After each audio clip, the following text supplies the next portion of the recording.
ఉంటే, మరి ముఖ్యంగా సాదా బైనామా ట్రాన్సాక్షన్స్ గురించి రైతులందరూ ఆఫీసర్ల దగ్గరికి తిరుగుతూ ఉంటే, మరోవైపు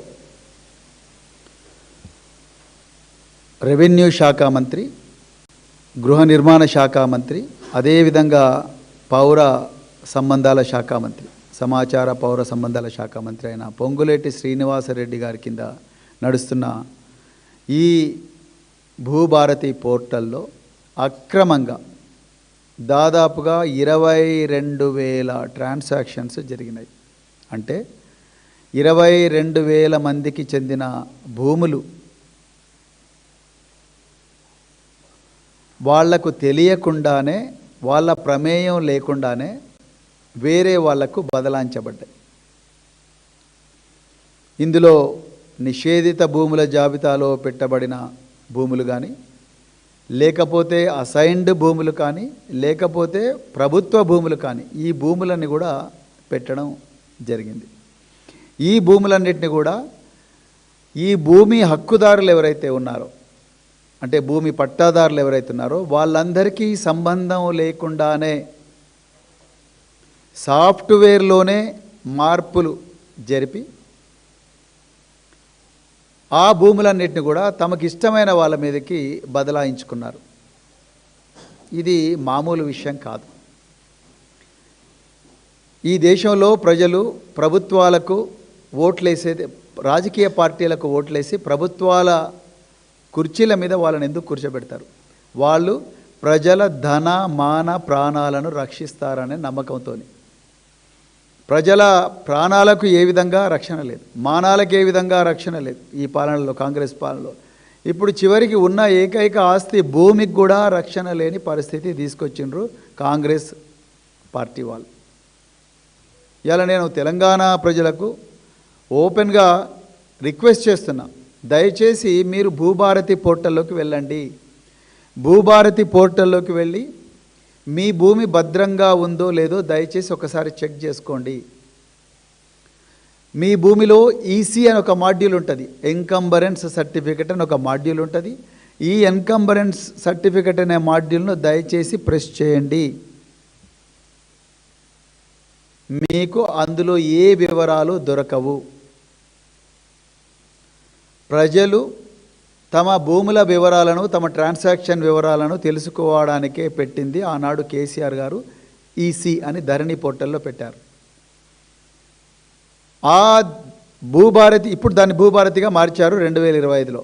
ఆ భూభారతి పోర్టల్లో ఇప్పుడు ఈసీ అనే మాడ్యూల్ను మనం ప్రెస్ చేస్తే అందులో మనకు కేవలం ఏమీ కనిపించదు. ఒక పేజ్ వస్తుంది, ఈ పేజ్ పనిచేయడం లేదని వచ్చేస్తుంది. అంటే ప్రజలకు సంబంధించిన లక్షలాది ఎకరాల భూమిని, వాటి వివరాలను వాళ్లకు తెలియకుండా దాచిపెట్టారు ప్రభుత్వం. ఇది అత్యంత దుర్మార్గమైన చర్య. రాజ్యాంగం ప్రకారం భూమి కలిగి ఉండడం కూడా ఒక హక్కు, మానవ హక్కు. సుప్రీంకోర్టు చాలాసార్లు చెప్పింది, ప్రాథమిక హక్కు. ఈ మానవ హక్కును ఈరోజు తెలంగాణలో పొంగులేటి వారు, రేవంత్ రెడ్డి గారు ఇద్దరూ కలిసి ఘోరంగా ప్రజలందరి ముందరనే కాలరాస్తూ ఉన్నారు. ఇది వాస్తవం. మరి ఈ ధరణి పోర్టల్ తెలంగాణ తొలి ముఖ్యమంత్రి కేసీఆర్ గారు ఎందుకు తీసుకొచ్చారు? రైతులకు అనాదిగా క్షేత్రస్థాయిలో జరుగుతున్న తీవ్ర ఇబ్బందులను దృష్టిలో పెట్టుకొని, ఎన్నో అవకతవకలు క్షేత్రస్థాయిలో జరుగుతుంటే, రైతులకు ఎంతో కష్టాలు అవుతుంటే, ఆ కష్టాల నుంచి రైతులను విముక్తి చేయడం కోసం ధరణి పోర్టల్ అక్టోబర్ 2020లో దాన్ని ప్రారంభించారు. మంచి రెప్యుటేషన్ ఉన్న సంస్థకు దాన్ని అప్పగించారు. అప్పటి వరకు ఏం కాలేదు. ఎప్పుడైతే కాంగ్రెసు నాయకులు ప్రజల మీద అబద్ధపు హామీలు అమ్మి వాళ్ళ మీద చల్లి, వాళ్ళు ఎప్పుడైతే డిసెంబర్ 23లో అధికారంలోకి వచ్చిండ్రో, ఆ డిసెంబర్ 23లో అధికారంలోకి వచ్చిన తర్వాత ఆనాడు ఏమన్నారు? ప్రజలకు సంబంధించిన ఆస్తుల చిట్టానంతా కూడా ప్రైవేటు కంపెనీ చేతిలో పెడతారా అన్నారు. ఇలా వీళ్ళు ఏం చేసిండ్రా అంటే డైరెక్ట్గా వీళ్ళ అధికారం అప్పటి వరకు బాగుంది. 2023 డిసెంబర్లో వీళ్ళు ఎప్పుడైతే అధికారంలో తీసుకున్నారో ఒక ప్లాన్ ప్రకారం రేవంత్ రెడ్డి గారేమో మున్సిపల్ మరియు అర్బన్ శాఖ మంత్రిగా పదవీ స్వీకార ప్రమాణం చేశారు. విద్యాశాఖ తీసుకున్నారు, హోమ్ మినిస్ట్రీ వారు తీసుకున్నారు. మరోవైపు పొంగులేటి గారు ఆయన రెవెన్యూ శాఖ తీసుకున్నారు, సమాచార పౌర సంబంధాల శాఖ తీసుకున్నారు. చూడండి ఎంత క్లెవర్గా తీసుకున్నారు. నాకేమైనా అయితే నువ్వు కాపాడు, నీకేమన్నా అయితే నేను కాపాడుతా. నువ్వు రెవెన్యూ డిపార్ట్మెంట్లో ఏమైనా అక్రమాలు చేస్తే పోలీసు వాళ్ళను నేను జాగ్రత్తగా చూసుకోండి, నీ మీద ఏం కేసులు లేకుండా నేను చూస్తా. ఇక పొంగులేటి రేవంత్ రెడ్డితో నేను చెప్తా ఉన్నాడు, చూడయ్యా నీ మీద ఏమన్నా నెగిటివ్ వస్తే సమాచార పౌర సంబంధాల శాఖ నా దగ్గరే ఉన్నది, ఆ ఇన్ఫర్మేషన్ ప్రజలకు తెలియకుండా నేను చూస్తాను, నీకేమైనా భూములు కావాలంటే నేను హెల్ప్ చేస్తాను అన్న కాడికి వచ్చింది. కాబట్టి ఇవాళ 22,000 అక్రమాలు జరిగినట్టుగా మరి టైమ్స్ ఆఫ్ ఇండియా పత్రిక చెప్పింది. చాలా క్లియర్గా టైమ్స్ ఆఫ్ ఇండియా చాలా క్లియర్గా రాసింది. 22,000 భూముల విషయంలో ఇన్ని అక్రమాలు జరిగినాయి. నిజానికి రూల్ 4 ఆఫ్ ROR అంటే రికార్డ్ ఆఫ్ రైట్స్ రూల్స్ ఏం చెప్తున్నాయా అంటే, రూల్ 4 ఏం చెప్తుందంటే, ఏ భూమికి సంబంధించిన బదలాయింపు జరగాలన్నా భూమి ఓనర్స్ ఎవరైతే ఉన్నారో వాళ్ళకు నోటీస్ ఇవ్వాలి, వాళ్ళకు ముందస్తు సమాచారం ఇవ్వాలి, కొనుక్కునే వాళ్ళకు కూడా ముందస్తు సమాచారం ఇవ్వాలి. వాళ్ళిద్దరూ సిగ్నేచర్ పెడితే తప్ప భూమి బదలాయింపు క్లియర్గా జరగదు. ఇది ఫండమెంటల్ రూల్, గోల్డెన్ రూల్. ఈ రూల్ను పొంగులేటి శ్రీనివాసరెడ్డి గారి నాయకత్వంలో నడుస్తున్న ఈ రెవెన్యూ శాఖ ఓపెన్గా ఉల్లంఘించింది. 22,000 ట్రాన్సాక్షన్ జరిగినాయి. అయ్యా రెవెన్యూ మంత్రి గారు, మీరు ప్రతిసారి ధరణి పోర్టల్ అని మీడియా వాళ్ళకి లీకులు ఇచ్చి ఇప్పటికి కూడా ధరణి అనే రాయిస్తున్నారు. ఇది నిన్నగాక మొన్న ఈనాడులో వచ్చిన వార్త. నిజానికి మీరు 2024లోనే మీరు ధరణి కాదు, మేము భూభారతి అని పేరు మారుస్తామని భూభారతి అన్నారు. భూభారతి తర్వాత ఇవన్నీ కూడా మీ కంట్రోల్లోనే ఉన్నాయి. ఇది మీరు ప్రజలకు చెప్పడం లేదు. ఇక్కడ చూడండి, పోర్టల్లో దొంగలు పడ్డారు అని ఒక మరో న్యూస్ రాయించారు మీరు. నిజంగా దొంగలు ఎవరు? మీరే. మీ కనుసన్నల్లోనే ఈ కుంభకోణం జరిగింది. ముఖ్యంగా ఏ జిల్లాల్లో జరిగింది ఇది? రంగారెడ్డి, మేడ్చల్ మల్కాజ్గిరి, అదేవిధంగా సంగారెడ్డి, సిరిసిల్ల, సిద్దిపేట, అంటే హైదరాబాదు చుట్టుపక్కల యాదాద్రి భువనగిరి, ఈ హైదరాబాదు చుట్టుపక్కల ఏవైతే ఖరీదైన భూములు ఉన్నాయో ఈ ఖరీదైన భూముల దగ్గరే ఇదంతా కూడా జరిగింది. మీరు జనవరిలో ఒక కుంభకోణం బయటపడ్డది. జనగామ జిల్లాలో ప్రభుత్వానికి రావాల్సిన కోట్ల రూపాయల ఆదాయాన్ని ఒక 38 మంది మీ సేవా సెంటర్ల ఓనర్లు, వాళ్ళు అవుట్సోర్సింగ్ ఎంప్లాయీస్, మీ సేవా సెంటర్ ఓనర్లు అందరూ కలిసి ఒక సాఫ్ట్వేర్ యూజ్ చేసి, ఒక మాల్వేర్ యూజ్ చేసి ఆ ప్రభుత్వానికి రావాల్సిన కోట్ల రూపాయల రెవెన్యూను వాళ్ళందరూ కూడా తీసుకొని రైతుకు మాత్రం 10,000 రూపాయలని చూపించి, 6 లక్షల రూపాయలని చూపించి, వీళ్ళు ప్రభుత్వానికి మాత్రం కేవలం 1 రూపాయి మాత్రమే కట్టారు. అంటే రైతు దగ్గర మాత్రం 1,00,000 రూపాయలు కలెక్ట్ చేసుకుంటాడు, ప్రభుత్వానికి మాత్రం ఆ 5 సున్నాలు తీసేసి 1 రూపాయి అని చెప్పేసి కట్టారు. ఆనాడు ఈ భూభారతి కుంభకోణం బయటపడ్డది. ఆనాడు ప్రెస్ మీట్ పెట్టిండు పొంగులేటి శ్రీనివాసరెడ్డి గారు. ఆయన చాలా తేలికగా చెప్పారు, ఇది చాలా చిన్నది, ప్రభుత్వాలు ప్రతిపక్ష పార్టీలు మాట్లాడుతున్నట్టుగా ఇది 1,000 కోట్ల కుంభకోణం కాదండి, కేవలం 3,95,00,000 కుంభకోణం మాత్రమే అని చెప్పి జనవరి 2026లో చెప్పారు గౌరవ మంత్రి గారు. జనవరి, ఫిబ్రవరి, మార్చి, ఏప్రిల్, మే, జూన్, జూలై నెలలో ఉన్నాం. అంటే దాదాపుగా 6 నెలలు అయిపోయింది, 7వ నెలలో ఉన్నాం మనం. జనవరిలో ఆనాడు గౌరవ రెవెన్యూ మంత్రి గారు ఏమన్నారు? మేము పెద్ద ఎత్తున విచారణకు ఆదేశించాం, ఈ అక్రమాలు జరగకుండా చూస్తాం, ప్రతిపక్ష పార్టీలు మా మీద అంటున్నట్టుగా 1,000 కోట్ల కుంభకోణం కాదు, 3,95,00,000 మాత్రమే అని అన్నారు.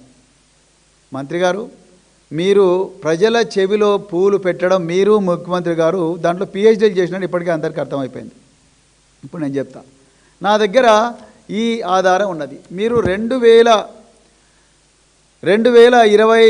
5లో మీరు చెప్పారుగా మేము ఫోరెన్సిక్ ఆడిట్ అంతా కూడా చేస్తున్నాము, మేము ఎక్కడెక్కడ అక్రమాలు జరిగినా అవన్నీ తీస్తున్నాం అంటున్నారు కదా. 2024 నుంచి 2026 జనవరి నెల జూన్ నెల వరకు కూడా కంటిన్యూస్గా మీకు మీ హయాంలో నడుస్తున్న ఎన్నో మాఫియా గ్యాంగులు ఈ పని చేస్తూనే ఉన్నాయి. నేను ఉదాహరణకు ఒకటి చెప్తా. జూన్ నెల 20వ తారీఖు 2026 సంవత్సరంలో షేరిలింగంపల్లి మండలంలో కాజాగూడ అనే గ్రామంలో సర్వే నెంబరు 20లో 13 గుంటల భూమిని సాస్ ఇన్ఫ్రా అనే కంపెనీకి బదలాయించారు. 13 గుంటల భూమిని సాస్ ఇన్ఫ్రా అనే కంపెనీకి బదలాయించారు. ఇది షేర్లింగంపల్లి ఎంఆర్ఓ ఆఫీసులో జరిగింది. 19వ తారీఖు నాడు ఇదే షేర్లింగంపల్లిలో కాజాగూడ అనే గ్రామంలో 3 ఎకరాల 16 గుంటలైతే దాదాపుగా 1.5 ఎకరాన్ని మళ్ళీ ఆ సాస్ ఇన్ఫ్రా కంపెనీకి బదలాయించారు. ఎంఆర్ఓకు తెలియదు ఈ విషయం, ఆర్డీఓ గారికి తెలియదు, జిల్లా కలెక్టర్ గారికి తెలియదు. మరి ఎవరు చేసినట్టు? సిసిఎల్ఏ ఆయన ఎవరో కూడా మనకు తెలియదు. మరి ఎవరు చేసినట్టు? నిజానికి ఇంత విలువైన పోర్టల్, కోట్లాది లక్షల విలువైన ఈ భూముల వివరాలు ఉండే ఈ భూభారతి పోర్టల్ ఇప్పుడు ఎన్ఐసి కంట్రోల్లో పెట్టారు. మీరు నేషనల్ ఇన్ఫర్మాటిక్స్ సెంటర్ అంటే గౌరవ దేశ ప్రధానమంత్రి పర్సనల్ వెబ్సైట్ను ఏ సంస్థ అయితే మెయింటైన్ చేస్తుందో, ఎక్కడెక్కడైతే అత్యంత రక్షణ ఉన్న డిపార్ట్మెంట్ల యొక్క వెబ్సైట్లను ఏ సంస్థ అయితే మేనేజ్ చేస్తుందో, ఎన్నో లక్షల కోట్ల విలువైన డేటాను ఏ సంస్థ అయితే మేనేజ్ చేస్తుందో ఆ సంస్థకు మీరు ఇచ్చి చేతులు దులుపుకున్నారు. ఆ సంస్థ వాళ్ళు ఏమంటున్నారు? మాకేం తెలియదు, రెవెన్యూ డిపార్ట్మెంట్ మాకేం చెప్తే మేము చేస్తాం, వాళ్ళ ఇన్ఫర్మేషన్ మాత్రమే మేము దాచుకుంటాం, అంతే తప్ప వీటిలో ఎవరి దగ్గర తాళం చేతి ఉందని మనకు తెలియదు. మరి ఎంఆర్ఓ దగ్గర నాకు తెలియదని ఆయన రిపోర్ట్ ఇస్తున్నాడు, ఆర్డీఓ నాకేం తెలియదు అంటున్నాడు, కలెక్టరు నాకు తెలియకుండానే ఇది జరిగింది మొర్రో అని చెప్పి ఆయన సిసిఎల్ఏ కంటే చీఫ్ కమిషనర్ ఆఫ్ ల్యాండ్ అడ్మినిస్ట్రేషన్కు లెటర్ రాస్తూ ఉన్నాడు. మరి ఈ విషయం చీఫ్ కమిషనర్ ల్యాండ్ అడ్మినిస్ట్రేషన్కు తెలుసా? లేకపోతే మరి రెవెన్యూ శాఖ మంత్రి అయినా మీకే తెలవాలి, ఎందుకంటే మీరే ఎగ్జిక్యూటివ్ హెడ్. ఈ ప్రభుత్వంలో రెవెన్యూ వ్యవహారాలన్నీ చూసేది మీరే, మరి మీకే కదా తెలవాలి పొంగులేటి గారు. ప్రతిరోజు కూడా ఈ భూభారతి పోర్టల్లో ఎన్ని ట్రాన్సాక్షన్స్ జరిగినాయి, ప్రతిరోజు కూడా రిజిస్ట్రేషన్ స్టాంప్స్ అండ్ రిజిస్ట్రేషన్లో ఎన్ని ట్రాన్సాక్షన్ జరిగినాయి, ఆ report IG commissioner stamps and registration ద్వారా, అదేవిధంగా కమిషనర్ ల్యాండ్ అడ్మినిస్ట్రేషన్ ద్వారా, వాళ్ళిద్దరి ద్వారా మీ ప్రిన్సిపల్ సెక్రటరీ రెవెన్యూకు రిపోర్ట్ వచ్చి ఆ రిపోర్టు ప్రతిరోజు కూడా మీ దగ్గరికి వస్తుంది. ఇది వాస్తవం. మరి రెవెన్యూ ఎందుకు తగ్గింది అని మీరు ఎప్పుడు అడగలేదు. మనం సెక్యూరిటీ ఆడిట్, ఫోరెన్సిక్ ఆడిట్ చేసి ఆనాడు జనగామలో ఒక కుంభకోణం జరిగింది, ఆ కుంభకోణం తాలూకు ఏమైంది అని మీరు ఎప్పుడు అడగలేదు. యథావిధిగా మీ బంధువులకు, మీ దోస్తులకు, వీళ్ళందరికీ కూడా, మీకు తెలిసిన వాళ్ళందరికీ కూడా ఈ గ్యాంగులు ఆ కీ తీసుకొని వెనక నుంచి సాఫ్ట్వేర్ నుంచే మొత్తం కూడా చేంజ్ చేశారు. లేకపోతే ఈ రాష్ట్రంలో ఎంఆర్ఓకు తెలియకుండా, ఆర్డీఓకు తెలియకుండా, కలెక్టర్కు తెలియకుండా 22,000 ట్రాన్సాక్షన్స్ అంటే బదలాయింపులు, 22,000 భూములకు సంబంధించిన బదలాయింపులు జరిగినాయంటే మీరు ఒక్కసారి తెలంగాణ ప్రజలారా ఆలోచించండి. హైదరాబాదు రంగారెడ్డిలో, అదే మరి రంగారెడ్డి జిల్లాలో ఒక్కొక్క ఎకరం కనీసం అంటే 20 కోట్లు ఉంటుంది, 30 కోట్లు ఉంటుంది. ఇలా ఈ ఒక్క రంగారెడ్డి జిల్లాలోనే మీరు చూస్తే టోటల్గా 100 ఎకరాల 200 ఎకరాల భూమిని మరి ట్రాన్సాక్షన్ చేశారు. ఎవరి కోసం చేసుకున్నారు? మీకోసం చేసుకున్నారు. మీకు ఈ ప్రభుత్వ భూములు, మీ ప్రైవేట్ పాలన ఇవాళ తెలంగాణలో జరుగుతూ ఉన్నది. నిజంగా మీకు నిబద్ధత ఉంటే శ్రీనివాసరెడ్డి గారు, మీరు ఎందుకు పోలీస్ స్టేషన్లో కేసు పెట్టలేదు? ఇప్పుడు చెప్పండి. మీరు జనగామ కుంభకోణం అయిపోయింది, అది చలాన్ల కుంభకోణం. 2 లక్షల లావాదేవీలు కూడా ₹2 పెట్టుకున్నారు, వాళ్ళు డబ్బులు తీసుకున్నారు, వాళ్ళని ఒక 30 మంది జైలుకు పంపించారు, అయిపోయింది. అసలు కుంభకోణం ఇక్కడుంది కదా. ఈ 10,000 కోట్ల కుంభకోణానికి సంబంధించి మీరు ఎక్కడైనా పోలీస్ స్టేషన్లో దరఖాస్తు ఇచ్చారా? ఇంతవరకు ఒక్క కేసు కూడా రిజిస్టర్ కాలేదు. ఎవరినైనా అదుపులోకి తీసుకున్నారా? తీసుకోలేదు. ఎందుకంటే ఇదంతా మీకు తెలిసే జరుగుతుంది కాబట్టి. అదే మేము తెలంగాణ ప్రజలకు చెప్పాలనుకున్నాం. ఇదంతా మీకు తెలిసే జరుగుతుంది, మీరు చూసి చూడనట్టు పొమ్మని అధికారులకు చెప్పిండ్రు కాబట్టే ఇవాళ ఏమీ జరగడం లేదు. గ్రౌండ్లో ప్రజల భూములను కోల్పోతూ ఉన్నారు. ఒక్క పోలీస్ ఆఫీసర్ కూడా దీన్ని ఇన్వెస్టిగేట్ చేస్తలేడు. మీరు ఎవరినో అధికారులను లాస్ట్కి బలిపశువులు చేస్తారు. ఇప్పుడు మీరు పేపర్లో లీకుల మీద లీకులు ఇస్తున్నారు. CCLA ఆఫీసులో 2, లేకపోతే ఇంకెక్కడి నుంచో 2. అసలు CCLA ఎవరికి రిపోర్ట్ చేస్తాడు శ్రీనివాసరెడ్డి గారు? మీకు కాదా? మీరే కదా CCLAకి ఇమీడియట్ బాస్. మీరు ఎస్ అంటే ఎస్, నో అంటే నో. మీరే కదా రంగారెడ్డి జిల్లా కలెక్టరు, లేకపోతే మేడ్చల్ మల్కాజ్గిరి, లేకపోతే యాదాద్రి భువనగిరి, అదేవిధంగా సంగారెడ్డి. ఈ కలెక్టర్లకు ఆదేశాలు, మౌఖిక ఆదేశాలు ఇచ్చేది మీరే. కలెక్టర్లు వాళ్ళు డిజిటల్కి సంతకాలు చేయకుండా అవుట్సోర్సింగ్ ఎంప్లాయీస్, మీరు ఎంప్లాయ్ చేసిన అవుట్సోర్సింగ్ ఎంప్లాయీస్ వాళ్లకు డిజిటల్ కీస్ ఇచ్చి వాళ్ళతోని మీరు సైన్లు చేయించి రేపు బయటపడితే నాదేం లేదు, ఆ అవుట్సోర్సింగ్ ఎంప్లాయీ చేశారని వాళ్ళ మీద దొబ్బడానికి మీరు చేస్తున్న కుటిల పన్నాగం ఇది. మళ్ళీ ఎవరో రెవెన్యూ డిపార్ట్మెంట్లో ఎవరో ఒక మామూలు ఎంప్లాయీలను మీరు బలిపశువుగా మారుస్తారు. ఈ భూములన్నీ మీరు బదలాయిస్తూ ఉన్నారు. మీరు అమీన్పూర్లో బదలాయిస్తూ ఉన్నారు. అదేవిధంగా శంకర్పల్లి మండలంలో ఉండే వెల్మల్ కొండకల్లో రియల్ ఎస్టేట్ కంపెనీలకు మీరు బదలాయిస్తూ ఉన్నారు. అదేవిధంగా GO111 ఏరియాలో బదలాయిస్తూ ఉన్నారు. ఇప్పుడు కీసర్లో కూడా బదలాయించడానికి ప్రయత్నం చేస్తున్నారు. నిజానికి ఒక డిపార్ట్మెంట్లో మెడకాయ మీద తలకాయ ఉన్న ఏ మంత్రి అయినా కూడా ఏం చేస్తాడు? MROలను RDOలుగా, RDOలను DROలుగా, DROలను మరి అదనపు కలెక్టర్లుగా, అట్లా రూల్ ప్రకారం ప్రమోషన్ ఇచ్చుకుంటూ పోతాడు. కానీ పొంగులేటి గారు మీ పాలనలో MROలు డైరెక్ట్గా RDOలు అయిపోయారు. RDO పోస్ట్ ఉంటుంది, ప్రమోషన్ ఇవ్వరు, MRO అంటాడు, డైరెక్ట్గా RDO కూర్చుంటాడు. మీరు కీసర్లో పెట్టింది ఎవరిని? కీసర్లో పెట్టింది మీరు MRO అని తీసుకొచ్చి RDO సీట్లో కూర్చోబెట్టిండ్రు. కొన్ని చోట్ల MROలే డైరెక్ట్ DROలు అయిపోయినారు. MRO DRO కావాలంటే కంపల్సరీ RDO అయి తర్వాత DRO కావాలి. అంటే మీ భూముల దాహానికి మీరు తెలంగాణలో ఉండే ఈ 10,000 కోట్ల రూపాయల విలువైన భూములు ఏవైతే ఉన్నాయో ఈ భూములను మీరు కైంకర్యం చేసుకోవడానికి ఎన్ని అడ్డదారులు వీలైతే అన్ని అడ్డదారులు తొక్కుతూ ఉన్నారు. స్పష్టమైన ఆధారాలతోనే మేము మాట్లాడుతున్నాం. ఇక్కడ చూడండి, మీరు 2026లో కూడా ఈ ట్రాన్సాక్షన్స్ జరిగినాయి, 2025లో జరిగినాయి, 2024లో జరిగినాయి. మళ్ళీ మీరు ఉల్టా మళ్ళీ ధరణి అని రాయిస్తున్నారు. మరి భూభారతిలో నా హయాంలో జరిగింది ఎందుకు రాయించట్లేదు శ్రీనివాసరెడ్డి గారు?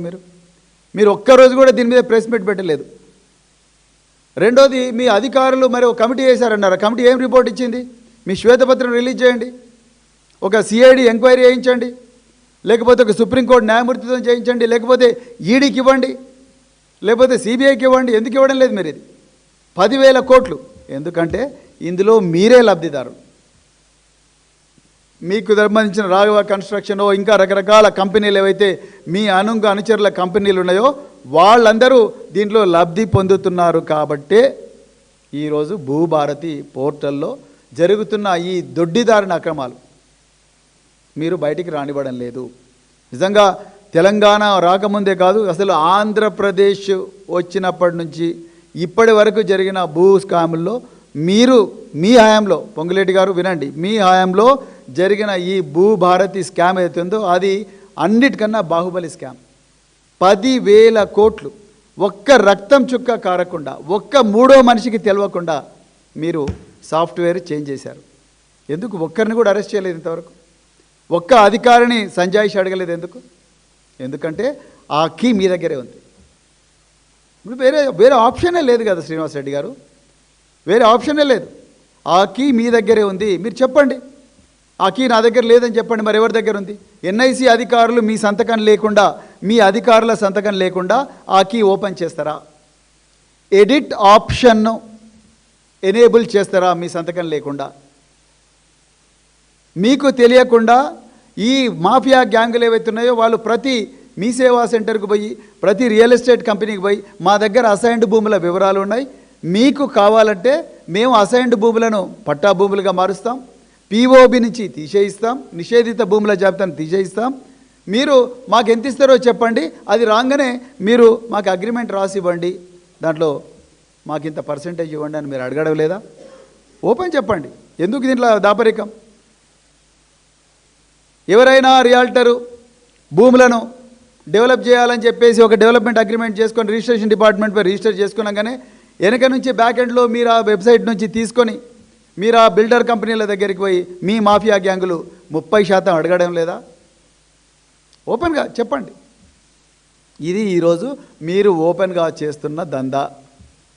స్పష్టంగా 22,000 రికార్డులు తారుమారైనాయి. దీని మీద ఎవ్వరూ మీ మంత్రులు కానీ మీ ముఖ్యమంత్రి కానీ మీరు కానీ మాట్లాడడం లేదు. అర్జెంటుగా నిజాలు ప్రజలకు చెప్పాలి. పెద్ద ఎత్తున భారీ కుంభకోణం జరిగింది. 10,000 కోట్లు చాలా తక్కువ ఫిగరు, అంతకన్నా ఎక్కువనే జరిగింది.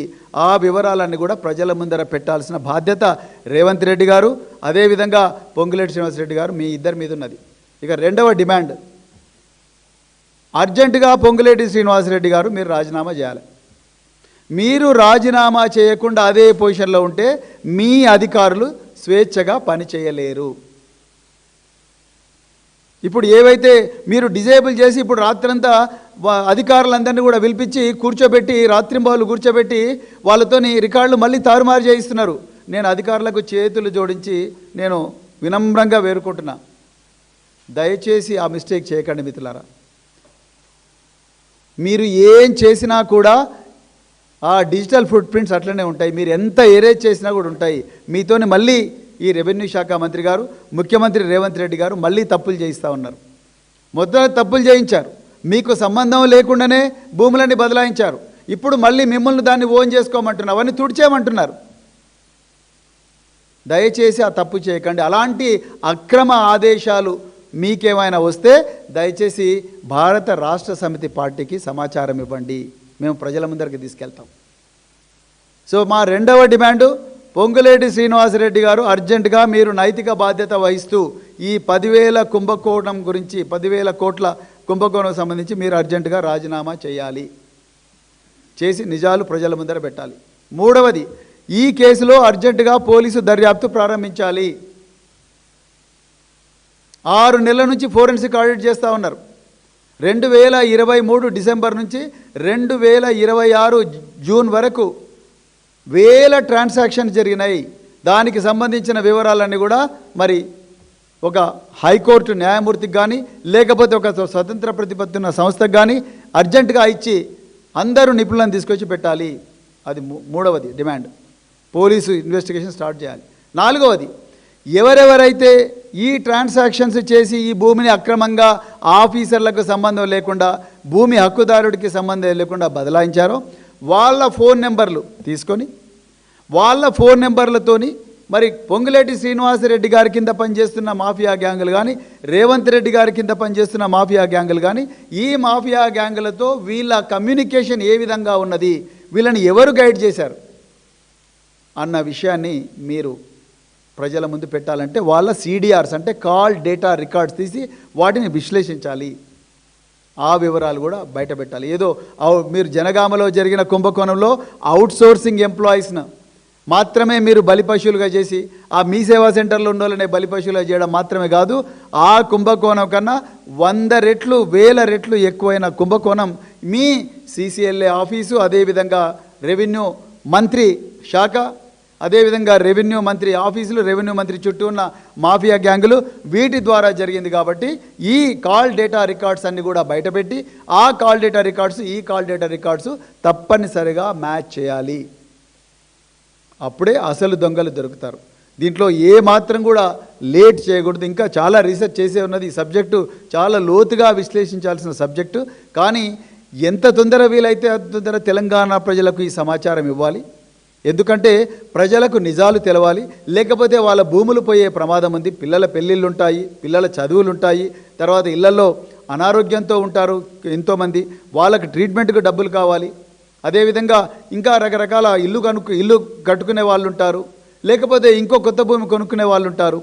వీళ్ళందరికీ కూడా వాళ్ళ భూములు ఎక్కడున్నాయో తెలిసే పరిస్థితి లేదు. కాబట్టి వాళ్ళ భూములు వెనక నుంచి ఈ భూబకాసురులు, ఈ దొంగలు సాఫ్ట్వేర్ నుంచే తాళం చేతులు తీసుకొని రెవెన్యూ మంత్రి ఆధ్వర్యంలో చేస్తున్నారు. కాబట్టి ఆ వివరాలు వెంటనే ప్రజలకు చెప్తే ప్రజలు అప్రమత్తమై ఈ వివరాలన్నీ కూడా తీసుకుంటారు, ఆ వివరాలన్నీ తెలుసుకుంటారు, వాళ్ళ భూములను వాళ్ళు రక్షించుకుంటారనే ఉద్దేశంతోనే భారత రాష్ట్ర సమితి ఈ పత్రికా సమావేశం పెట్టడం జరిగింది.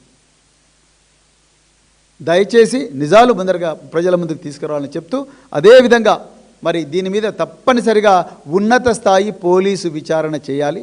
అదేవిధంగా ఈ రెవెన్యూ డిపార్ట్మెంట్లో ఈ భూభారతి కీస్ ఎవరి కంట్రోల్లో ఉన్నాయి, తాళం చేతులు ఎవరి కంట్రోల్లో ఉన్నాయి, ఆ వ్యక్తి దానికి నైతిక బాధ్యత వహించాల్సింది మాత్రం మరి పొంగులేటి శ్రీనివాసరెడ్డి గారే. దీని మీద పూర్తి స్థాయి మరి బాధ్యత తీసుకొని ఆయన అర్జెంటుగా డిమాండ్ చేయాలని చెప్పేసి భారత రాష్ట్ర సమితి మరి డిమాండ్ చేస్తూ మరొకసారి మీ అందరికి కూడా హృదయపూర్వక ధన్యవాదాలు చెప్తాను. Thank you. ఇవన్నీ అవే ఇవన్నీ కూడా పట్టదారు డీటెయిల్స్ ఇవన్నీ కూడా చేంజ్ అయినాయి టోటల్గా. వాళ్ళకి సంబంధమే లేదు, వీళ్ళెవ్వరికి సంబంధం లేదు.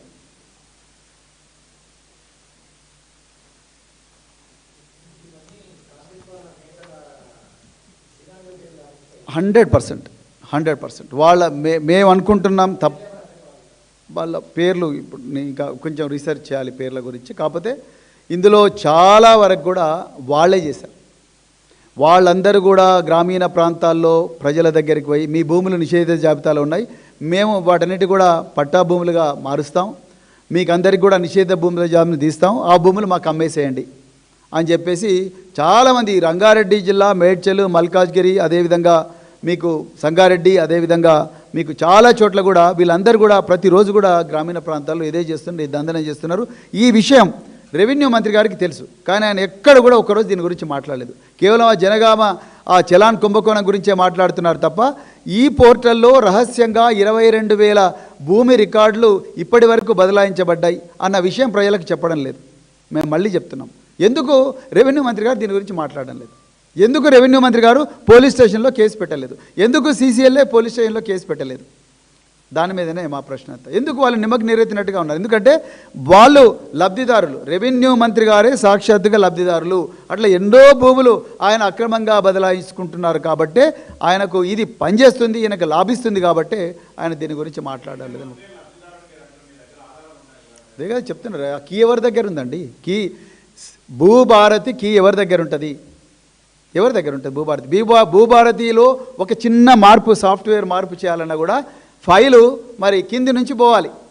కలెక్టర్ దగ్గర నుంచి మాకు ఈ సమస్యలు వస్తున్నాయి, ఈ మాడ్యూల్లో ఈ సమస్యలు వస్తున్నాయి, సక్సెషన్ మాడ్యూల్లో సమస్యలు వస్తున్నాయి, POB మాడ్యూల్లో సమస్యలు వస్తున్నాయి, లేకపోతే ఇంకొక మాడ్యూల్లో పేరు చేంజ్ చేసే మాడ్యూల్లో సమస్యలు వస్తున్నాయని కలెక్టర్లు CCLAకి రాస్తే, CCLAలు రెవెన్యూ మినిస్టర్కు ఫైల్ సర్క్యులేట్ చేస్తే ఆయన అప్రూవ్ చేస్తే తప్ప ఇవన్నీ కావు.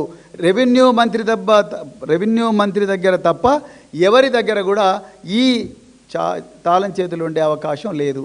ఆయనే కదా head of the department, executive head ఆయన్నే.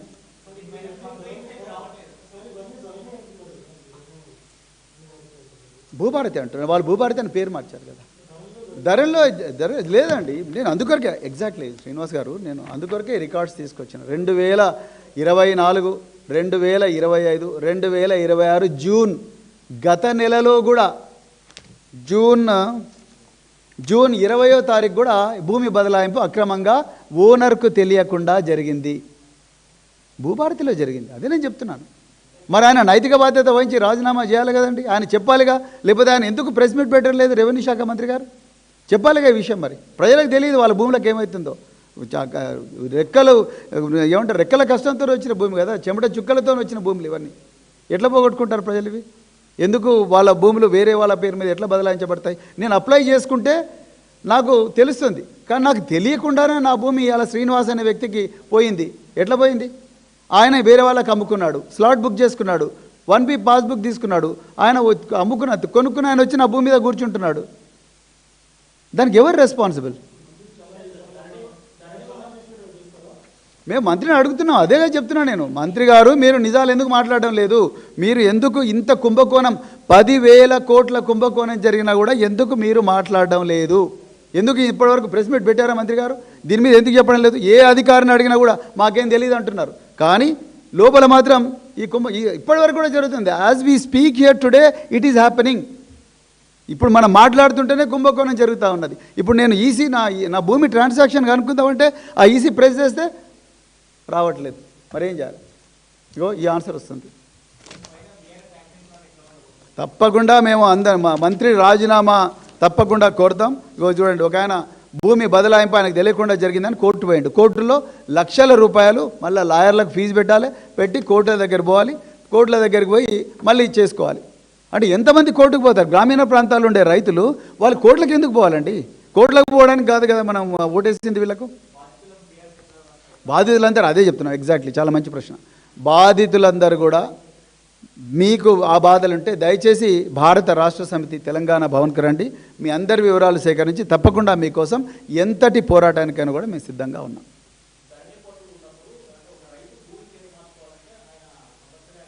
కంపల్సరీ పెట్టాలి. అవును, ఎగ్జాక్ట్లీ, కరెక్ట్ ప్రశ్న. ఇదే కరెక్ట్. యాక్చువల్గా ఇవన్నీ కూడా ఇక్కడ చాలా ఉంది. Applications approved without any application. అసలు ఈ భూముల్లో ఈ బదలాయింపులన్నీ కూడా భూమి ఓనర్, అంటే భూమి ఓనర్ రెండు రకాలండి. ఒకటి ప్రభుత్వము, రెండోది ప్రైవేటు వ్యక్తులు. సో ప్రైవేటు వ్యక్తులు కానీ ప్రభుత్వం కానీ వీళ్ళిద్దరిలో ఎవరు కూడా ఈ భూమిని బదలాయించండి అని అడగలేదు. అడగకుండానే వీళ్ళకు సంబంధం లేకుండానే సాఫ్ట్వేర్ ద్వారా వీళ్ళు మార్చుకున్నారు. అది వాళ్ళకి ఎవరికి తెలియదు. అదే ఇందులో మేజర్ కుంభకోణం. అట్లా 22,000 మంది 22,000 ట్రాన్సాక్షన్ ఉన్నాయి. మరి పొంగులేటి శ్రీనివాసరెడ్డి ఇప్పుడు బహిరంగ చర్చలు అంటున్నారు. బహిరంగ చర్చకు రండి పొంగులేటి శ్రీనివాసరెడ్డి గారు.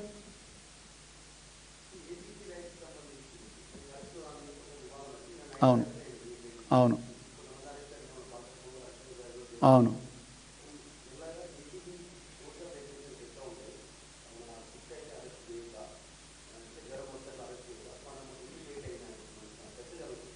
చాలా బాధగా ఉంది ఈ ప్రశ్నను ఆన్సర్ చేయడం కోసం. కానీ మీకు వాస్తవాలు చెప్పాలి కొన్ని. నిజంగా చాలా బాధాకరమైన విషయం.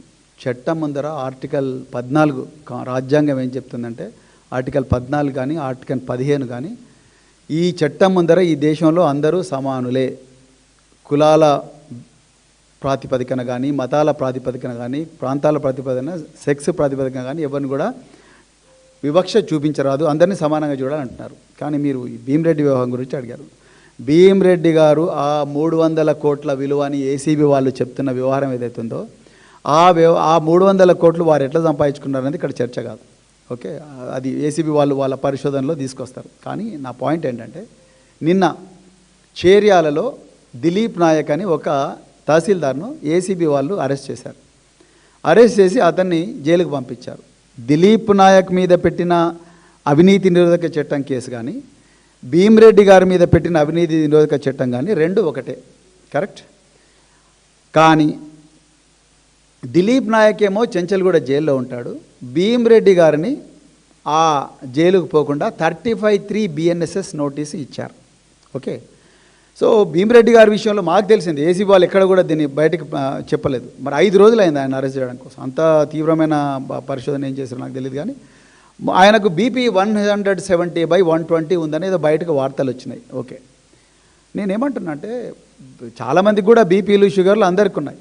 సో వాళ్ళందరికీ అవకాశం లేదు. 35 క్లాస్ 3 BNSS కింద వాళ్ళకు కూడా దిలీప్ నాయక్ కూడా అవకాశం ఇచ్చిండొచ్చు. అదేవిధంగా ఇరుగు అంబేద్కర్ అని ట్రాన్స్కోలో ముఖ్యమంత్రి తమ్ముడి వట్టి నాగులపల్లిలో హరీష్ రావు గారు ఇంతకుముందు ఒకసారి బయట పెడితే మేమందరం కూడా అక్కడికి క్షేత్రస్థాయి పర్యటనకి వెళ్ళాం. వట్టి నాగులపల్లిలో ముఖ్యమంత్రి మేనల్లుడైన రమేష్ రెడ్డి గారి యొక్క క్రషర్కు, ఆ భాగ్యలక్ష్మి క్రషర్కు ఇతను కరెంటు కనెక్షన్ అక్రమంగా అడిగితే ఇవ్వనందుకు ఈయన మీద కక్ష పెంచుకొని ఏసీబీ అధికారుల ద్వారా ఇతని మీద దాడి చేశారు. ఆయన ఎస్సీ సామాజిక వర్గానికి చెందిన వ్యక్తి. అతనికి ఏమాత్రం కూడా అవకాశం ఇవ్వకుండా 200 కోట్ల అక్రమ ఆస్తులు అని పత్రికల్లో బురద జల్లారు. అదేవిధంగా పత్రికలు లీక్ ఇచ్చిండ్రు, వాళ్ళు రాసిండ్రు, అంతా అయిపోయింది. కరెక్ట్, అంతా అయిపోయిన తర్వాత ఆయన 38 రోజులు జైల్లో ఉన్నాడు. కరెక్ట్. దాని తర్వాత బయటకు వచ్చిన తర్వాత ఏసీబీ అధికారులు నీ ఆస్తుల వివరాలు తీసుకురా అని అన్నారు. ఇక ఆయన రికార్డులతో అంతా కూడా పోయినరు. రికార్డులతో పోతే ఇప్పుడు వాళ్ళ క్యాలిక్యులేషన్ ప్రకారం ఆయన ఆస్తులు అక్కడ దాకా రావడం లేదు. మరి 200 కోట్లను ఎందుకు చెప్పిండ్రు? మరి ఆయనకు కూడా ఆ రోజు 35(3) BNSS ఇచ్చిండొచ్చు కదా. భీమిరెడ్డి గారికి ఏమో ఆరోగ్యం బాగాలేని ఇచ్చారు, ఆయన ఇంట్లో కూర్చున్నాడు. మరి అంబేద్కర్ ఏం పాపం చేసిండు? మురళీధర్ అని చెప్పేసి కాళేశ్వరం చీఫ్ ఇంజనీర్, రిటైర్డ్. ఆ రోజు అద్భుతమైన ప్రతిభా పాఠవాలు ఉన్నాయి, కమిట్మెంట్ ఉంది తెలంగాణ అని చెప్పేసి ఆ రోజు కేసీఆర్ గారు ఆయనకు గొప్ప బాధ్యతలు ఇచ్చిండు. 70 సంవత్సరాలున్న వ్యక్తిని కూడా, రిటైర్ అయ్యి ఇంట్లో కూర్చున్న వ్యక్తిని, ఆదాయానికి మించి ఆస్తులు ఉన్న వ్యక్తిని దాదాపు 60 రోజులు జైల్లో పెట్టిండ్రు. ఇంకా లేటెస్ట్గా ట్యాపింగ్ కేసులో భుజంగరావు అని ఒక అడిషనల్ ఎస్పీ అండి, భుజంగరావు అనే ఒక అడిషనల్ ఎస్పీని ఏం చేసిండ్రు, ఆయన ట్యాపింగ్ కేసులో అప్పటికే 100-150 రోజులు జైలు ఉన్నాడు. ఆయనకు గుండెపోటు వస్తుంది, గుండె రోగం ఉన్నది, హృద్రోగం ఉన్నదని చెప్పేసి ఆయనను బయటికి తీసుకొచ్చారు. ఆయన బెయిల్ మీద బయటకు వచ్చిండు. బయటికి వచ్చిన మరుక్షణమే, ఆయన ఇంకొక 4 నెలల్లో రిటైర్ అవుతాడంగానే మరుక్షణమే అతని మీద ఆదాయానికి మించిన అక్రమ ఆస్తులు ఉన్నాయని చెప్పేసి అతని మీద మళ్ళీ డిఏ కేసు పెట్టి అతను మళ్ళీ ఇప్పుడు జైలుకు పంపించినారు. ఇప్పుడు జైలు ఉన్నాడు. నేను భుజంగరావుకి ఒక న్యాయము, భీమిరెడ్డికి ఒక న్యాయం ఉండకూడదు. నేను భీమిరెడ్డి ఎవరో కూడా నాకు తెలియదు, అన్న ఎప్పుడు పని చేయలేదు. అది ఆయన ఎంత ఆస్తి సంపాదించుకున్నాడు అనేది ఇక్కడ చర్చ కాదు.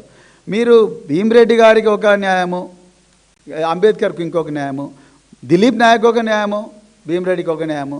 అదేవిధంగా మీరు ఇంకెంతోమంది, మన కనక అని ఒక ఆయన ఎవరినో ఎస్సీ వర్గానికి చెందిన అధికారిని, తర్వాత నరహరి అని, ఇంకా ఈ బడుగు అంటే ఈ అణచివేయబడ్డ వర్గాల నుంచి వచ్చిన వాళ్ళ మీద ఏమాత్రం కనికరం లేదు. వాళ్ళ గురించి ఎంతోమంది ఎమ్మెల్యేలు ఉన్నారు, ఎమ్మెల్సీలు ఉన్నారు. వాళ్ళందరూ పోయి ముఖ్యమంత్రి దగ్గర కూర్చొని వచ్చి మా మీద ఎందుకు దాడి జరుగుతుందని ఎందుకు అంటలేరు, ఎందుకు అడుగుతలేరు?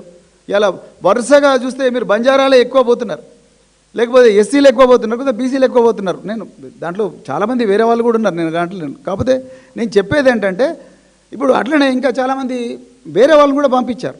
కానీ వాళ్ళందరికీ ఒక న్యాయం, భీమిరెడ్డికి ఇంకొక న్యాయం ఉండకూడదు అని అంటున్నాం. మరి అన్నప్పుడు వాళ్ళందరూ మన అంబేద్కర్ గారి వైఫ్ ఒక లెటర్ రాసింది ఏసీపీ వారికి, నా భర్తను 36 రోజులు మీరు జైల్లో పంపించారు, మరి భీమిరెడ్డి గారిని ఎందుకు వదిలేశారని అడిగారు. మరి ఏం ఆన్సర్ చెప్తారు ఏసీపీ వాళ్ళు? ఇలా ముఖ్యమంత్రి గారి దగ్గరికి ఆయనకు సొంత బంధువో లేకపోతే ఆయన దోస్తో అయినందుకు ఈయనకు వెసులుబాటు ఇచ్చారు. మరి మిగతా వాళ్ళకి ఆ పరిచయం లేని వ్యక్తులు, ఆ అవకాశం లేని వ్యక్తులు, వాళ్ళ పరిస్థితి ఏంటి? ఇక్కడ జరగండి, మీరు చూడండి, క్రిషాంక్ను జైలుకు పంపించారు, బల్కసుమను జైలుకు పంపించారు. ఎందుకు పంపించారు? మరి అనిరుద్ధ్ రెడ్డి కూడా అరవిందో ఫార్మా కంపెనీని పేలుస్తా అన్నాడు కదా, మరి ఆయన ఎందుకు పంపించలేదు? ఎవరు? అనిరుద్ధ్ రెడ్డి జడ్చర్ల ఎమ్మెల్యే గారు, ఆయన పేలుస్తా అన్నాడు కదా. ఇంకెవరన్నారు? మక్కాన్ సింగ్ ఏమన్నాడు? మక్కాన్ సింగ్ నరికేస్తాడు. మరి ఆయన ఎందుకు పంపించలేదు? ముఖ్యమంత్రి ప్రజాభవన్ను, ప్రగతి భవన్ పేల్చేస్తాడు, అది కూడా ప్రభుత్వ ఆఫీసే కదా, మరి ఆయన ఎందుకు జైలు పోలే? అంటే నేనేమంటున్నా అంటే, ఈ ఒకరికి అంటే ఈ show me the face, I will show you the rule. నువ్వెవరో నాకు చెప్పు, నేను నీకు రూల్ చూపిస్తాను, నీకు సరిపోతుంది.